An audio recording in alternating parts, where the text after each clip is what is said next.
Hello guys, welcome back to the my channel mafia lover episode 37। अब मालविका ने mobile हाथ में लेकर विहान के पास आई और विहान के सामने रखते हुए बोली, एक बार तुम देखो विहान, क्या तुम इसे जानते हो? विहान बिना किसी भाव के चेयर पर बैठा ही था। मालविका ने मोबाइल विहान के सामने रख दिया, जिसमें क्लियरली नव्या और राज के पिक्चर्स में दिखाई दे रहे थे, पर विहान ने एक बार भी नज़र उठाकर मोबाइल में नहीं देखा। विहान ने बिना मोबाइल में देखे मोबाइल को अपने राइट हैंड से आगे की तरफ सरका दिया और टेढ़ी स्माइल करते हुए सबकी तरफ देखा और फिर नव्या की तरफ देखते हुए कहा, मॉम, मैं इस आदमी को जानता हूँ। मैंने ही नव्या को भेजा था क्योंकि इसकी फ्रेंड नैना को पैसे की ज़रूरत थी। उसके पापा का हार्ट का ऑपरेशन कल रात को ही था और उन्हें पैसों की सख्त ज़रूरत पड़ रही थी। अगर उन्हें टाइम पर पैसे नहीं मिलते तो उसके पापा का ऑपरेशन नहीं हो पाता। वहाँ पर मौजूद सभी लोगों की नज़र सिर्फ विहान पर थी। बड़े ध्यान से सभी लोग उसकी बातें सुन रहे थे। 2 मिनट चुप होकर विहान ने बोलना जारी रखा, सही कह रहा हूँ ना वाइफ? अब कैसी है तुम्हारे फ्रेंड के पापा की तबीयत? तुमने पूछा उससे? नव्या नाक से सांस लेना ही भूल गई। वो मुंह से लंबी लंबी सांसें ले रही थी। उसकी बॉडी तो ठंडी होना चालू हो गई। नव्या अब क्या ही बोलती, उसने सिर्फ हाँ में गर्दन हिला दी। नव्या का हाँ करना, जिसे देखकर विहान का फेस बहुत डार्क हो गया। उसे देखकर सबको यही लग रहा था सब नॉर्मल है, पर किसी को ये नहीं पता उसके साथ कौन सा तूफान आने वाला है। विहान की बातें सुनकर किसी की हिम्मत नहीं उससे दोबारा क्वेश्चन पूछे। विहान ने कह दिया मतलब कह दिया। विहान की बातों पर सभी ने यकीन भी कर लिया। विहान के मुंह से नैना का नाम सुनकर अनिका जी नव्या के पास आकर खड़ी हुई और नव्या के कंधे पर हाथ रखकर फिक्र जताते हुए बोली, नव्या बेटा, तुमने बताया नहीं, तुम्हारी दोस्त के पापा का ऑपरेशन है। अगर तुम्हें मिलना ही था तो हमें बता देती बेटा। तुम्हें कोई ना थोड़ी ना कहती मैं, बल्कि मैं भी तुम्हारे साथ आ जाती। वो तुम्हारी दोस्त है तो हमारी भी मेहमान हुई ना। अच्छा ठीक है, अब सब जाने दो। ये बताओ अब उसके पापा की तबीयत कैसी है? अनिका जी के प्यार भरे लफ्ज़ सुनकर नव्या बड़ी मुश्किल से हल्का सा स्माइल की और बोलने के लिए जैसे ही होठ हिला ही रही थी कि मालविका बीच में बोल पड़ी, मुझे एक बात समझ में नहीं आ रही। अगर तुम्हारी फ्रेंड के पापा का ऑपरेशन ही था, उन्हें पैसे की ज़रूरत ही थी, तो तुम हॉस्पिटल क्यों नहीं गई? फ़ोटो में तो क्लियर दिख रहा है ये किसी होटल का लोकेशन दिखाई दे रही है। नव्या कुछ कह पाती उसके पहले विहान अपनी जहरीली आंखों से मालविका की तरफ देखते हुए कहा, तुमने कब से सीआईडी का काम चालू कर दिया? इतनी बारीक बारीक सबूत इकट्ठा कर रही हो, कभी ड्रेस, कभी लोकेशन, तो कभी इयररिंग्स।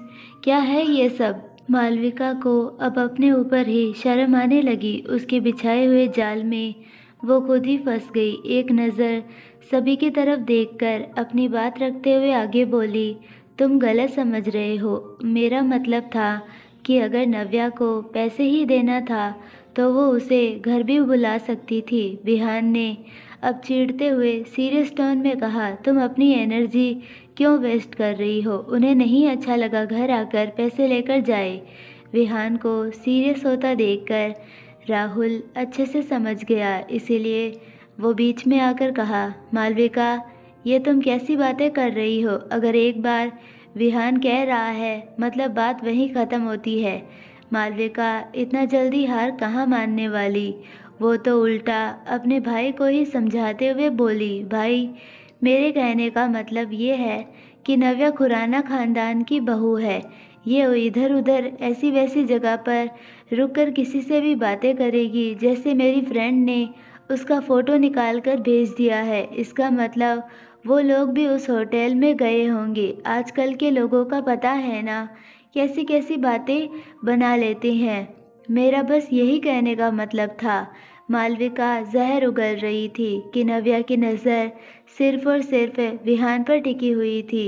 विहान तो उसकी बातें समझे, वहीं नव्या विहान को लगातार देखे जा रही थी। एकाएक उसकी नज़र विहान से मिली, जो उसे अपने कोल्ड नज़रों से देख रहा था। नव्या को लगा जैसे वो अपनी आंखों से उसे वॉर्न कर रहा हो। नव्या को पिछला इंसिडेंट याद आ गया क्योंकि विहान ने 1-2 बार पहले भी नव्या को धमकी दे चुका था। पर आज तो नव्या का झूठ सबके सामने आ गया है। अब विहान ना जाने उसके साथ आज क्या करेगा। नव्या तो ये सोच सोच के उसका अंदर से बहुत बुरा हाल होते जा रहा था। मालविका की बहस सुनकर विहान चेयर से उठकर खड़ा हुआ और अपने कमरे की ओर चल दिया और जाते जाते कहा, तुम्हें इतना सोचने और फिक्र करने की ज़रूरत नहीं है।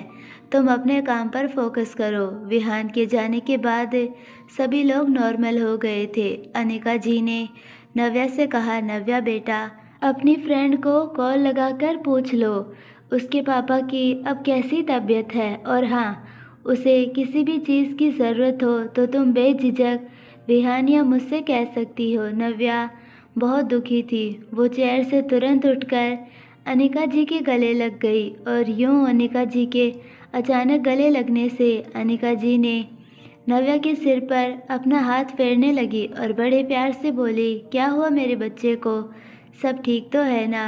नव्या की आंख में हल्का सा पानी आ गया था। वो भी हंसते हुए बोली, माँ आप बहुत अच्छे हो, आप दुनिया की सबसे अच्छी माँ हो। नव्या का ये कहना था कि सभी लोग उसी को ही देख रहे थे। वेदिका उठकर बोली, हाँ भाभी, ये तो आपने सही कहा, मेरी माँ बहुत अच्छी है। राहुल भी वहाँ से उठकर चला गया। रौनक भी चला गया। एक एक करके सभी लोग वहाँ से चले गए थे। मालविका चेयर पर बैठकर अपने आप को शांत करने लगी क्योंकि आज उसका सभी के सामने विहान के मुंह से बेइज्जती जो हो गई थी। नव्या सीढ़ियाँ चढ़ते हुए कमरे में जाने लगी। उसका दिल तो नहीं कर रहा था विहान से सामना करने के लिए। उसके मन में तरह तरह के ख्याल आने लगे। आज उसे कोई नहीं बचा सकता विहान से। नव्या अपने मन में कहने लगी, मैं विहान से माफ़ी मांग लूँगी, उसे सब सच सच बता दूँगी कि मैं क्यों राज से मिलने गई थी। उम्मीद करूँगी कि विहान मुझे एक मौका तो देगा। नव्या कमरे का दरवाज़ा खोलकर दबे पांव कमरे में जाने लगी। विहान इस वक्त सोफे पे किसी राजा की तरह एक पैर दूसरे पैर पर डाल के बैठा था। नव्या जितना विहान के करीब जाने लगी उसकी धड़कन उतनी तेजी से बढ़ती जा रही थी। उसके माथे पर पसीना आ गया था। वो अपने दोनों हाथों की उंगलियां आपस में उलझा रही थी। नव्या चुपचाप विहान के सामने जाकर खड़ी हो गई। नव्या लंबी लंबी सांसें ले रही थी और वो अपनी बातें कैसे रखे, कैसे एक्सप्लेन करे, उसे समझ में नहीं आ रहा। आज विहान उसकी बातों पर ज़रा भी यकीन नहीं करेगा क्योंकि उसके हाथों में ठोस प्रूफ जो लग गया है। नव्या बड़ी मुश्किल से बोलना स्टार्ट की, विहान नाम है मेरा। इतना बोलकर विहान सोफे से उठ खड़ा हो गया और अपने दोनों हाथ जेब पॉकेट में डाले नव्या के एकदम करीब आकर खड़ा हो गया और बड़े ही शांत आवाज़ में कहा, पहले ठंडा पानी पी लो, फिर 1 से लेकर 2 तक सब सच सच मुझे बताओ, वरना मैं अगर पता लगाया ना तो।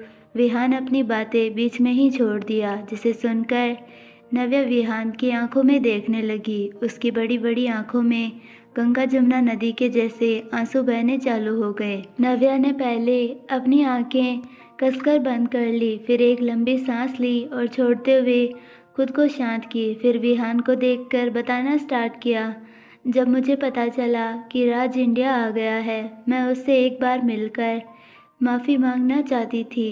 इसके अलावा कोई भी बात नहीं है, मुझे सिर्फ उससे एक बार माफ़ी मांगना था। विहान ने भारी आवाज़ में बोला, वाय।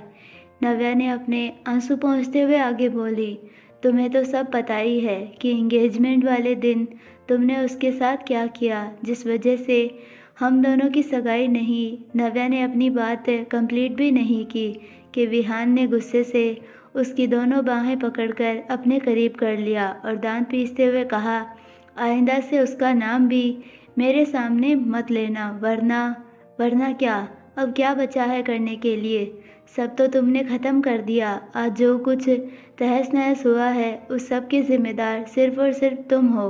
विहान खुराना सिर्फ तुम। विहान ने अचानक से नव्या की बाहों की पकड़ ढीली हो गई और वो फेक स्माइल करते हुए कहा, तुम तो बहुत कुछ जानती हो। फिर तुमने अपने उस सो कॉल्ड एक्स के बारे में सब पता किया होगा। एक्स वर्ड सुनकर नव्या के अंदर चिढ़ मचने लगी। उसका दिल कर रहा था वो विहान को एक चांटा लगा दे। वो इतने गुस्से में थी कि उसे समझ में ही नहीं आया। उसने अचानक से विहान का कॉलर पकड़ लिया। नव्या के दोनों हाथ विहान के कॉलर पर पकड़े हुए थे। विहान एक नज़र नव्या को देखा, फिर उसके हाथों को जो कॉलर कस के पकड़े हुए थे। अगर बात कुछ और होती तो शायद विहान को गुस्सा नहीं आता नव्या की ऐसी हरकत पर आज बात राज की थी और नव्या उसके लिए आंदोलन कर रही थी जो विहान को ज़रा भी बर्दाश्त नहीं हो रहा था। विहान ने टेढ़ी स्माइल किया और धीरे धीरे अपने दोनों हाथों से नव्या का हाथ पकड़ा। अब जाकर नव्या को एहसास हुआ कि उसने कितनी बड़ी गलती कर दी, जो पहले से ही इतना भड़का हुआ था और मैंने उसे और उकसा दिया। विहान नव्या के हाथ से अपना कॉलर छुड़ाते हुए भारी आवाज़ में कहा, तुम किसी और के लिए मुझसे बगावत करोगी। नव्या अभी भी हल्की स्माइल की और विहान को ताने देते हुए बोली, किसी और के लिए मैं तुमसे बगावत नहीं कर रही। जिस हक से तुमने मुझसे शादी किया है उसी हक से। विहान का एक हाथ नव्या के हाथ को पकड़ा था और दूसरा हाथ उसकी कमर पर चला गया और शैतानी स्माइल करते हुए कहा, अच्छा तो मेरी जंगली बिल्ली को हक चाहिए, नॉट बैड वाइफ। नव्या अब अपने कहे हुए शब्द पर पछताने लगी कि उसने गुस्से ही गुस्से में क्या बोल दिया। वहीं विहान की पकड़ नव्या की कमर पर कसते जा रही थी। अब नव्या विहान की पकड़ से छूटने के लिए कसमसाने लगी। अपने दोनों हाथ विहान के चेस्ट पर रखकर धक्का देने लगी, पर विहान टस से मस नहीं हुआ। नव्या लगातार विहान से छूटने के लिए स्ट्रगल करने लगी। नव्या का विहान से इस तरह से दूर जाना विहान को अच्छा नहीं लग रहा था। विहान ने नव्या को सोफे पर धकेल दिया और विहान नव्या के ऊपर आ गया। ये इतना जल्दी हुआ कि नव्या संभल भी नहीं पाई। नव्या ज़ोर से चिल्लाकर बोली, ये तुम क्या कर रहे हो? तुम पागल हो गए हो क्या? छोड़ो मुझे प्लीज़। वही कर रहा हूँ जो मुझे पहले ही तुम्हारे साथ कर लेना चाहिए था।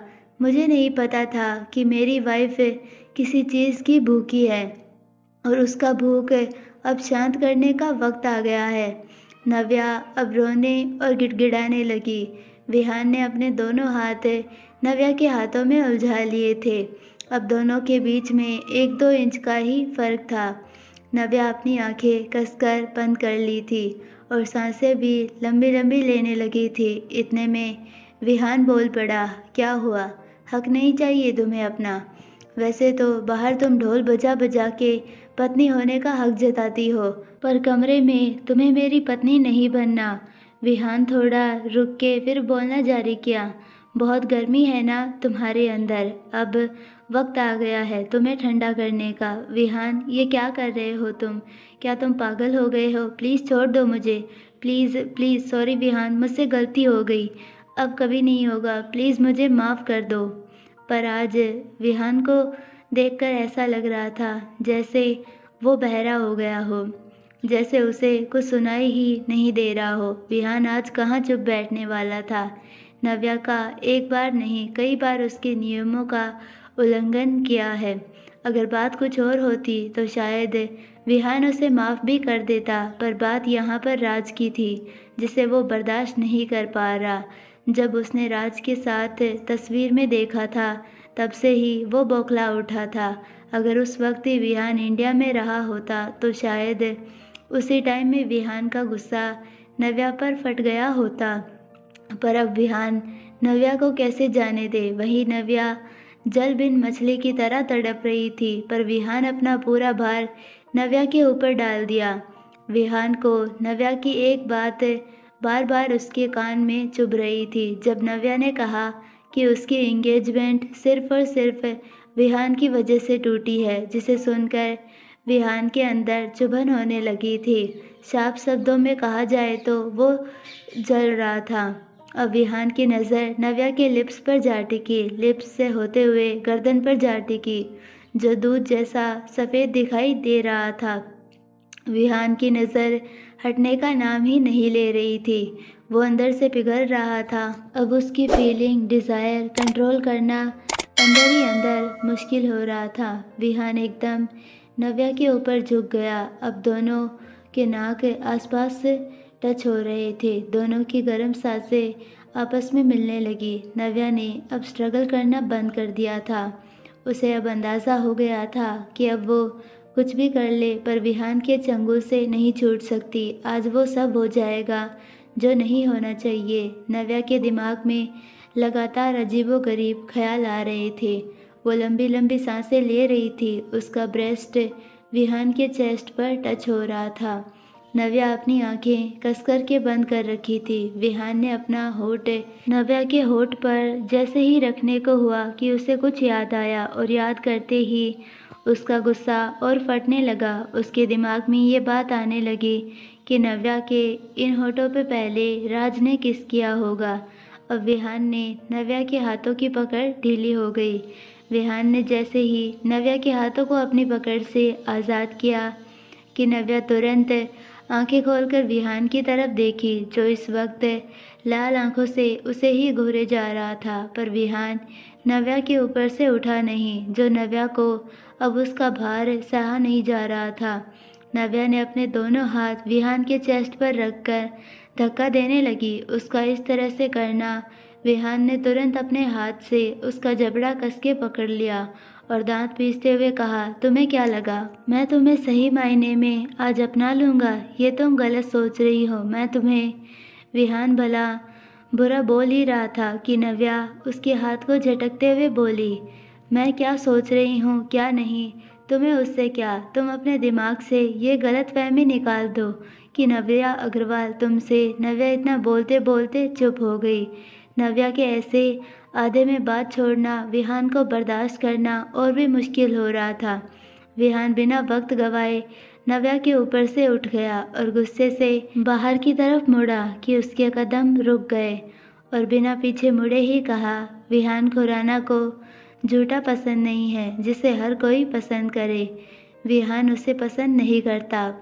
विहान इतना बोलकर तेज कदमों से कमरे से बाहर निकल गया।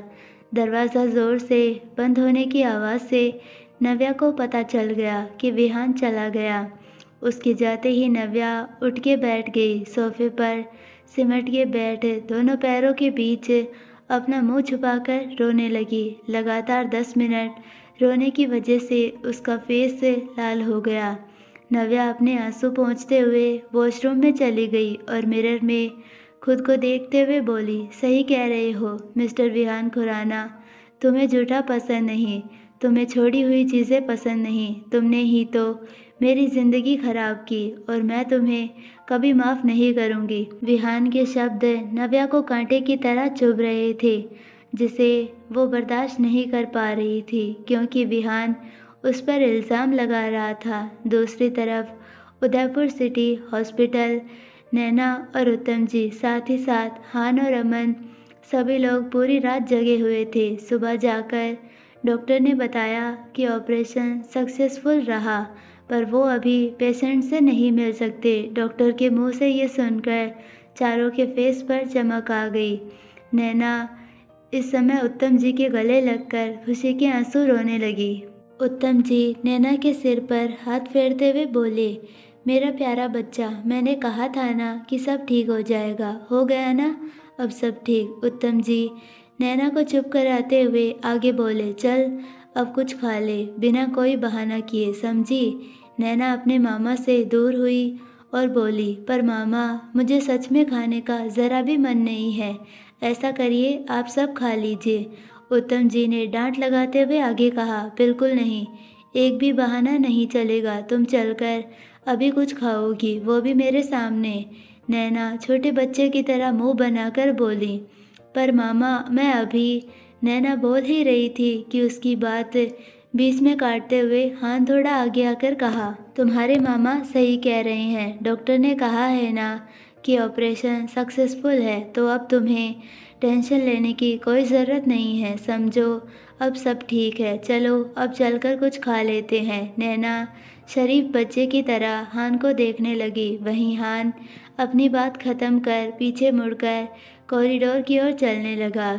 नैना फिर मुंह लटकाए अपने मामा की तरफ देखी, जिसे देखकर उत्तम जी ने हल्का स्माइल करते हुए कहा, तुम्हारे सर सही कह रहे हैं बेटा, चलकर कुछ खा लो, नहीं तो तुम बीमार पड़ जाओगी। तो मैं तुम दोनों का कैसे ध्यान रखूँगा? तुम चाहती हो क्या तुम्हारा मामा भाग दौड़ करके बीमार पड़ जाए? उत्तम जी के मुंह से ये सुनकर नैना नाराज़गी जाहिर करते हुए बोली, मामा आप ये क्या कह रहे हैं? कहाँ की बात कहाँ लेकर जा रहे हैं? आपको कुछ नहीं होगा और मैं आपको कुछ होने भी नहीं दूंगी। इतना बोलकर नैना वापस अपने मामा के गले लग गई। उत्तम जी ने उसकी पीठ थपथपाते हुए कहा, चलो। चारों हॉस्पिटल से निकलकर उसी होटल में चले गए जो हान ने अपने लिए कमरा बुक करवाया था। हान और अमन को इतने बड़े होटल में जाता देखकर उत्तम जी नैना का हाथ पकड़कर बोले, बेटा इतने बड़े होटल में हम लोग कैसे जा सकते हैं? ऐसा करो इन्हें जाने दो, हम कहीं ढाबे पर खा लेंगे। उत्तम जी ने नैना का हाथ पकड़कर रुक गए। वहीं हान को जब महसूस हुआ कि उसके पीछे नैना नहीं आ रही है तो रुक के पीछे मुड़ा और उन दोनों को रुका देखकर आगे कहा, क्या हुआ अंकल? हान का इस तरह से पूछना उत्तम जी ने बात बनाते हुए कहा, कुछ नहीं, मैं बस ये कह रहा था कि आप सब जाइए, हम यहीं कहीं आसपास में खा लेंगे। हान इतना तो समझ गया कि उत्तम जी इतने बड़े होटल में जाने के लिए उन्हें अच्छा नहीं लग रहा, जिस वजह से आगे आया और समझाते हुए कहा, अंकल आपको फ़िक्र करने की कोई ज़रूरत नहीं है, आप हमारे साथ चल रहे हैं, मतलब चल रहे हैं। अब क्या था, उत्तम जी ना नहीं कह सकते और नैना भी अपने मामा की तरफ देखकर पलकें झपका दी। नैना का इशारा पाते ही उत्तम जी ने हाँ में सिर हिला दिया और वो दोनों हान के पीछे पीछे चले गए। दोपहर के 12 बजे चारों का खाना पीना हो गया था। उत्तम जी और नैना हॉस्पिटल जाने के लिए खड़े हो गए। हान भी खड़ा हो गया। उसे खड़े होता देखकर नैना ने कहा, सर आप आराम कीजिए, आप पहले ही पूरी रात जगे हुए हैं, कहीं आप बीमार ना हो जाए। अगर किसी चीज़ की हमें ज़रूरत पड़ेगी तो हम आपको कॉल कर लेंगे, पर आप अभी प्लीज़ आराम कीजिए। हान अपनी छोटी आंखें करते हुए नैना को देखने लगा, मानो अपने मन में सोचने लगा, क्या ये लड़की मुझे इतना कमज़ोर समझ रही है? नैना की बातों से सहमति दिखाते हुए उत्तम जी भी हान से बोले, नैना बेटा सही कह रही है, अब आपको आराम करना चाहिए। हम दोनों हैं ना, सब संभाल लेंगे। अगर हमें किसी भी चीज़ की ज़रूरत पड़ेगी तो हम आपको बेझिझक बता देंगे। इन दोनों की बातें सुनकर हान ने ओके कहा और कमरे में जाने से पहले कहा कि मैं बाद में हॉस्पिटल आकर आप दोनों से मिलता हूँ। उन दोनों के जाने के बाद हान लिफ्ट से होते हुए अपने कमरे की ओर चला गया। नैना और उत्तम जी जब हॉस्पिटल आए, उन्हें नर्स ने बुलाकर कहा कि पेशेंट नरेश मित्तल को होश आ गया है, 1 बाय 1 आकर आप सभी उनसे मिल सकते हैं। नर्स के इतना कहने पर नैना खिलखिलाकर हंसने लगी। उत्तम जी का चेहरा खुशी से झलक रहा था। उत्तम जी ने नैना के सिर पर हाथ फेरते हुए कहा, बेटी पहले तुम जाकर अपने पापा से मिलाओ, मैं फिर जाऊंगा। शाम के 4 बजे हान और अमन हॉस्पिटल आ गए थे। वहीं नैना बाहर बेंच पर बैठकर दीवार से टेक लगाकर आंखें बंद करके सो रही थी और सामने वाले बेंच पर उत्तम जी लेट के सो रहे थे। उत्तम जी को देखकर तो ये लग रहा था कि मानो उनकी नींद पूरी हो गई हो, पर नैना बेचारी रात और पूरा दिन ऐसे ही बैठे ही निकाल रही थी। हान बिना कुछ कहे यूं ही खड़ा रहा और एकटक नैना को देख रहा था। उसका मासूम चेहरा हान अच्छे से देख सकता था। हान को उसकी ये हालत देखी नहीं जा रही थी। आज सच में उसे किसी और के दर्द से उसे भी दर्द हो रहा था। हान को वो पल याद आ गया जब नैना से वो पहली बार अपने ऑफिस के बाहर मिला था। उस टाइम का नैना की बदतमीज़ी से वाकिफ़ था, पर उसे ये बात समझने में वक्त लगा कि नैना एक्चुअली में जो दिखाती है वो है नहीं, और जब वो दिखाती नहीं है।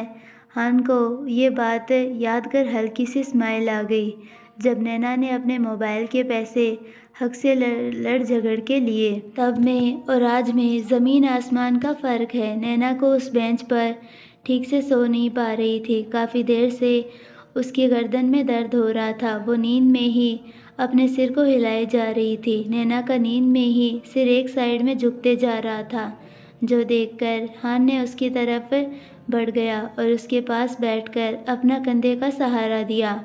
वहीं थोड़ी दूरी पर अमन रुका हुआ था। वो अपने सर को देखकर सोच में पड़ गया और अपने मन में कहने लगा, जहाँ तक पैसों की मदद करना मैं समझ सकता हूँ, पर इतना कौन मदद करता है। नैना हान के कंधे पर सिर रखकर आराम से सो रही थी। तभी हान का मोबाइल रिंग करने लगा, जिसकी आवाज़ सुनकर नैना नींद में ही कुसमुसाने लगी। हान जल्दी से अपना पैर थोड़ा आगे बढ़ाकर अपनी जेब से मोबाइल निकाल ही रहा था कि उसकी रिंग की आवाज़ सुनकर नैना नींद में ही उठ गई। वो अपनी धुंधली आंखों से हान की तरफ देखने लगी। हान जल्दी से अपना मोबाइल निकालकर कॉल कट किया। अपनी नज़रें उठाकर नैना की तरफ देखा। हान कुछ बोलने के लिए अपने होठ हिलाया ही होगा कि नैना ने पूरी तरह से अपनी आंखें खोलकर हान को देखा, तो वो तुरंत चेयर से उठकर खड़ी हो गई। नैना अपनी बड़ी बड़ी आंखों से हान को देखने लगी। उसे अंदर ही अंदर शर्मिंदगी होने लगी कि वो अपने बॉस के कंधे पर कैसे सिर रखकर सो सकती है। उसे अब नज़रें भी मिलाने के लिए अजीब लगने लगा। वही हान को भी अच्छा नहीं लगा कि उसकी वजह से नैना की नींद खराब हो गई, जिस वजह से हान को मन ही मन बहुत बुरा लगने लगा। हान खुद के मन में कहा, क्या मुझे इसे होटल भेज देना चाहिए। नैना ने अपनी नज़र इधर उधर चुराते हुए बोली, सॉरी सर, मुझे नहीं पता था आप हो। पता नहीं कब मुझे नींद आ गई। जिसे सुनकर हान ने तुरंत उत्तर दिया, मैं ये कह रहा था कि तुम और तुम्हारे मामा होटल चले जाओ आराम करने। अमन तुम दोनों को होटल तक ड्रॉप कर देगा। मैं हूँ यहाँ देखने के लिए। किसी चीज़ की ज़रूरत रहेगी तो मैं देख लूँगा। वहीं नैना भी सोच में पड़ गई, क्या ये उसके हान सर है। उसे भी वो पल याद आने लगा जब वो पहली बार हान से उसके ऑफिस के बाहर मिली थी। उसका रावण वाला रूप उसने पहले ही देख लिया था, पर अब तो बात ही अलग है। यकीन करना मुश्किल होगा तब में और आज में। नैना ने मन ही मन सोची, वो कैसे उसकी मदद ले सकती है। एक तो पहले ही उन्होंने हमारी बहुत मदद की है। हॉस्पिटल में उसके पापा है, वो कैसे आराम करने जाएगी अगर किसी चीज़ की ज़रूरत पड़ी तो। ये सब सोचते हुए नैना ने तुरंत हान की तरफ देखकर मना कर दिया। हान कुछ बोलने के लिए अपना होठ हिलाया ही था कि उसका मोबाइल वापस रिंग करने लगा। उसका मोबाइल उसके हाथ में ही था। हान की नज़र जैसे ही मोबाइल स्क्रीन पर गई, यह कॉल उसके डैड का आ रहा था। हान नैना को इग्नोर कर कॉल पिक किया। Yes dad. नारायण जी अपने बेटे की फिक्र करते हुए बोले, बेटा तुम कहाँ हो। तुम तो एक दिन के लिए गए थे, तुम अभी तक नहीं आए। मुझे कदम ने बताया था, पर तुम अभी तक नहीं आए। सब ठीक तो है ना। मुझे तुम्हारी फिक्र हो रही है। डैड आपको परेशान होने की ज़रूरत नहीं है, मैं अभी उदयपुर में ही हूँ। वो नैना हान अपनी बातें अधूरी ही छोड़ दिया, जिसे सुनकर नारायण जी नैना के लिए फिक्र जताते हुए आगे बोले, क्या वो नैना, क्या हुआ उस बच्ची को, सब ठीक तो है ना। वहीं नैना भी हान की तरफ ही देख रही थी। हान के मुंह से डैड वर्ड सुनकर नैना समझ गई कि फ़ोन की दूसरी ओर से उसके पापा हैं। नैना ने कोई रिएक्ट नहीं किया, वो बस हान को देख रही थी। हान अपने डैड को समझाते हुए कहा, डैड नैना के फादर का ऑपरेशन हुआ है, वो लोग भी उदयपुर में ही हैं, तो इसीलिए मैं कल रात रुक गया। नारायण जी को उस दिन के नैना की हालत देखकर याद आया कि वो कैसे उनके घर से भागते हुए गई। वो चिंता करते हुए पूछे, बेटा कोई घबराने वाली बात तो नहीं है ना। अब कैसे हैं उसके पापा की तबीयत, सब ठीक तो है। हाँ नैना की तरफ देखकर एक नज़र देखा, फिर कहा, हाँ डैड सब ठीक है, ऑपरेशन सक्सेसफुल रहा। दूसरी ओर से नारायण जी हल्की स्माइल करते हुए कहा, चलो सुन के अच्छा तो लगा कि उनकी तबीयत ठीक है। भगवान का लाख लाख शुक्र है, और उस बच्ची को कहना ज़्यादा परेशान ना हो, और कोई परेशानी वाली बात हो तो बेझिझक बताए ज़रूर डैड, और आप खाना खाने के साथ दवाई भी टाइम पर खा लीजिएगा। दोनों ने अपनी बातें ख़त्म कर कॉल डिस्कनेक्ट कर दिया। इन दोनों की बातें सुनकर उत्तम जी भी उठ गए। उबासी लेते हुए बोले, क्या नैना बेटा? उत्तम जी की आवाज़ सुनकर नैना और हान दोनों उनकी ओर देखे। हान चेयर से उठकर खड़ा हुआ और जेब में हाथ डाले उत्तम जी की ओर बढ़ा और नरम आवाज़ में कहा, अंकल आप और नैना होटल चले जाइए आराम करने के लिए। मैं अमन को कह देता हूँ, वो आप दोनों को छोड़ देगा। हान का इतना फिक्र करते देखकर उत्तम जी को अच्छा तो लग रहा था, पर बुरा भी इस बात का लग रहा था कि इतने बड़े आदमी को हमारी वजह से परेशानी हो रही है। उत्तम जी ने तुरंत मना कर दिया, क्योंकि वो अब और हान को परेशान नहीं करना चाहते थे। कितना तो नैना के ऑफिस के बॉस हैं। हान को समझने में देर नहीं लगी कि वो दोनों क्यों मना कर रहे हैं, इसीलिए उसने थोड़ा भारी आवाज़ में कहा, नैना तुम्हें एक बार कहने पर बात समझ में नहीं आती। जब मैं कह रहा हूँ कि मैं यहाँ पर हूँ तो तुम्हें टेंशन लेने की कोई ज़रूरत नहीं है, अब जाओ। हान का बोसीओरा देखकर नैना अपने मामा की ओर देखने लगी। आंखों ही आंखों में इशारा किया कि अब हमें चलना चाहिए। उसका इशारा पाते ही उत्तम जी भी चेयर से उठ के खड़े हो गए। हान ने अमन को अंदर बुलाया और कहा, तुम इनके साथ होटल तक जाओ और कमरा बुक करा देना। अमन ने हाँ में गर्दन हिलाया और हॉस्पिटल के बाहर जाने लगा। उसके पीछे नैना और उत्तम जी भी चल दिए। उसके उन तीनों के जाने के बाद हान अपना सिर झटका और खुद से बातें करते हुए कहा, पागल कहीं की। दूसरी तरफ खुराना मेंशन में मालविका अपने कमरे का दरवाज़ा लॉक कर चीज़ों को उथल पुथल करके फेंक रही थी। यूँ कहा जाए तो अपना गुस्सा बाकी चीज़ों के ऊपर निकाल रही थी। उसे ये समझ में नहीं आ रहा था, आखिर विहान नव्या की साइड क्यों ले रहा है, पर क्यों?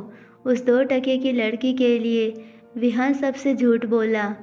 पता नहीं इस भिखारन ने विहान के ऊपर कौन सा जादू टोना कर दिया है। मालविका का लगातार पिलो पर फाइट किए जा रही थी, तब भी उसका गुस्सा ठंडा होने का नाम नहीं ले रहा। उसे विहान की बातें अंदर ही अंदर चोट पहुंचाए जा रही थी। मालविका अपना मुंह पिलो में छुपाकर रो रही थी और ज़ोर से चिल्लाए भी जा रही थी, क्यों क्यों विहान, क्यों तुम उस लड़की की साइड ले रहे हो? उस 2 कौड़ी गवार के लिए तुम सभी की नज़रों में गिर रहे हो। तुमने बहुत चालाकी से उसे बचा लिया है ना, जबकि मैंने उन दोनों को साथ में देखा था। मैंने अपने हाथों से फ़ोटो निकाली थी। मालविका ने पिलो से अपना मुंह हटाकर पहले आंसू साफ किए, फिर दांत पीसते हुए बोली, इस लड़की की वजह से आज मैं रोई हूँ। इस लड़की ने मुझे बहुत हर्ट किया है, मुझे रुलाया है। मालविका मिरर के सामने जाकर खड़ी हो गई। उसकी आंखों का काजल फैल गया था, उसके बाल पूरी तरह बिखरे हुए थे, जिसे देखकर उसे खुद के ऊपर तरस आने लगा और वो विहान और नव्या को ब्लेम करने लगी। साथ ही मिरर में देखते हुए दांत पीसते हुए बोली, बहुत जल्द अपने इस हाल अपने बालों को ठीक करते हुए खुद को शांत की और लंबी लंबी सांसें लेते हुए वापस बोली, विहान तुम बहुत तड़पा रहे हो मुझे। पहले तो तुम ऐसे नहीं थे, अब तुम बहुत बदल गए हो। तुम झूठ बोलने लगे हो, वो भी उस गंवार के लिए जिसका तुम्हारी लाइफ में कोई वैल्यू नहीं है। तुम उसे इम्पोर्टेंस दे रहे हो। तुम्हारी बीवी क्या, तुम्हारी तो रखेल होने के लायक भी नहीं है वो। तुम उसके लिए बगावत कर रहे हो। अब देखना मैं अपने अपमान का कैसे तुम्हारे साथ बदला लेती हूँ। तुम्हें भी मैं ऐसे ही तकलीफ़ दूँगी। तुमने मुझे समझ क्या रखा है? खुराना वेला जब विहान गुस्से में घर से निकलने के बाद सीधा अपने विला आ गया था। आज वो ऑफिस भी नहीं गया। उसे बार बार नव्या की बातें खल रही थी, यूँ कहा जाए तो चुभ रही थी। नव्या का बार बार विहान से दूर जाना, झूठ बोलना, आखिर क्यों क्यों उसे फ़र्क पड़ रहा है? क्यों वो अपनी फीलिंग्स को लेकर घिरे जा रहा है? विहान विला के मिनी बार में बैठकर शराब पिए जा रहा था। देखा जाए तो अपनी परेशानियों को इन शराबों से दबा रहा था, क्योंकि उसके दिल और दिमाग पर सिर्फ और सिर्फ नव्या छाई हुई थी। उसे बार बार नव्या की बातें जहर का काम कर रही थी। विहान की तकलीफ़ बढ़ती जा रही थी। बढ़ती भी क्यों नहीं, क्योंकि नव्या के दिल में कोई और है जो कि विहान बर्दाश्त नहीं कर पा रहा। विहान को अपने आप पर भी गुस्सा आ रहा था, क्योंकि उसे पहले किसी से इतना फ़र्क नहीं पड़ता था, पर अब उसे बहुत फ़र्क पड़ने लगा है। यहाँ तक कि वो मलेशिया से भागा भागा आया, वो अपने काम पर फोकस नहीं कर पा रहा। आखिर क्यों? रात 8:30 बजे मेंशन में अनिका जी ने सभी के लिए डिनर रेडी करवा दिया।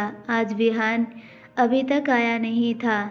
दादी को खाना बहुत जल्दी खाना पड़ता था, क्योंकि उनकी हेल्थ कंडीशन ठीक नहीं है। उनको रोज़ाना मेडिसिन्स चालू है, जिस वजह से कोई रहे या ना रहे 8 और 8:30 के बीच में डिनर लगाया ही जाता है। विहान रहे या ना रहे, सभी को आदत पड़ गई है। ऐसा नहीं है कि विहान नहीं रहता डिनर के टाइम पर। ऐसा भी होता है कि ज़्यादातर वो डिनर के टाइम पर भी नहीं रहता, पर अभी काफ़ी दिनों से डिनर ब्रेकफास्ट सभी के साथ अटेंड कर रहा था, जिस वजह से उसकी सभी को आदत हो गई थी। शादी से पहले का देखा जाए तो वो ज़्यादातर फैमिली के साथ डिनर मिस कर देता था। राहुल ने विहान को कॉल लगाया, पर विहान ने किसी का भी कॉल पिक नहीं किया। तब जाकर राहुल ने शेरा को कॉल लगाया। शेरा ने कॉल पिक किया, पर उसने ये नहीं बताया उसके बॉस वेला में है।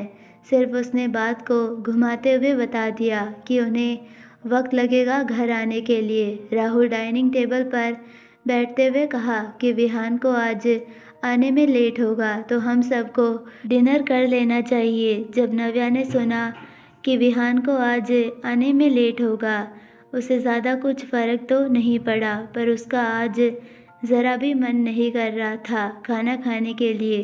पर वो कुछ झूठ भी नहीं बोल सकती, ना बातें बना सकती। बड़ी मुश्किल से खाना खाने सभी के बीच में बैठ गई। लगभग 9 बजे तक सभी का खाना हो गया था।